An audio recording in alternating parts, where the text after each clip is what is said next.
They created this institution that we now know as the Federal Reserve, which is a private institution of international bankers, some of whom we don't even know who they are, most of whom are not citizens of the United States of America. What we have here is a fraud. We have, we create money out of thin air.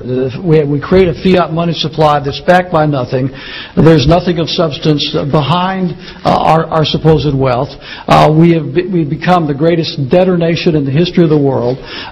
We're $10 trillion in debt and growing. There's no end in sight, and the only answer that they can come up with is we got to borrow more money.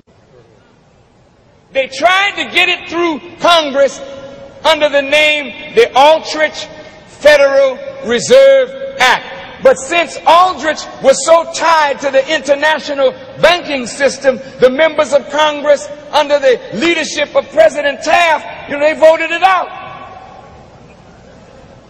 So they went back to the drawing board and they redid it. And they pushed it through on December the 22nd, 1913, just as Congress was about to break for the Christmas recess. Wanting to get home quick, they pushed it through. And the Federal Reserve Act became law.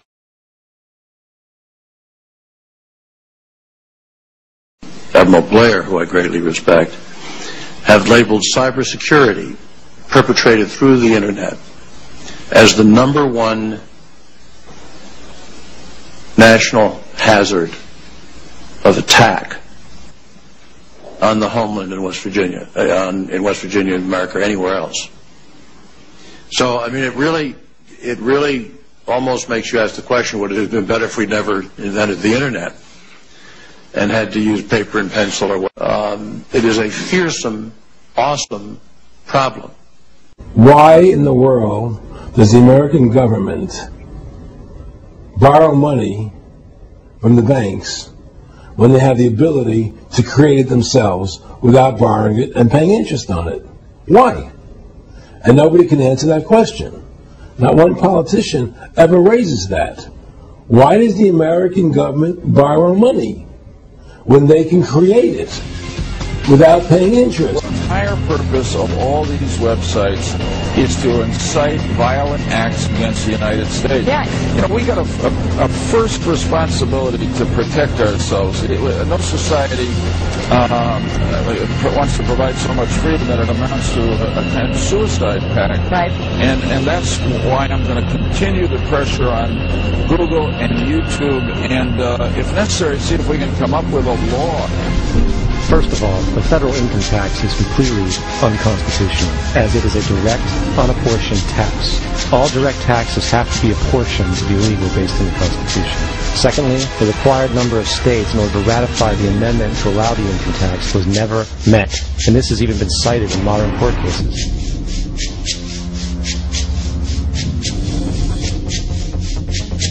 Third, at the present day, roughly 35% of the average worker's income is taken from them via this tax. That means you work 4 months out of the year to fulfill this tax obligation. And guess where that money goes? It goes to pay the interest on the currency being produced by the fraudulent Federal Reserve Bank, a system that does not have to exist at all. Not 1 cent of this tax goes towards any governmental program whatsoever. Not 1 cent.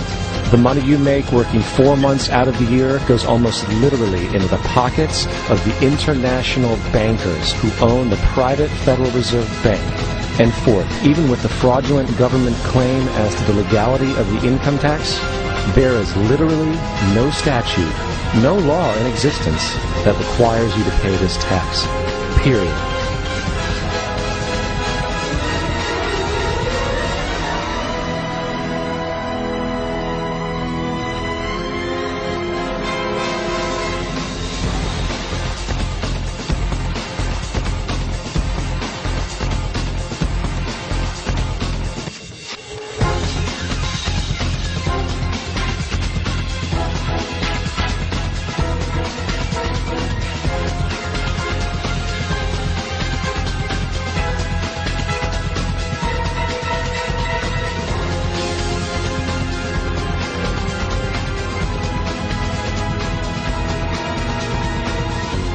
they same bankers put money behind Woodrow Wilson.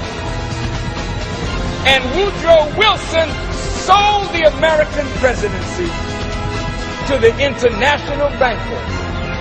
He was elected in 1912, and in 1913, the Federal Reserve Act became law. Like Rothschild said, he don't care who rules, as long as he controls the purse string.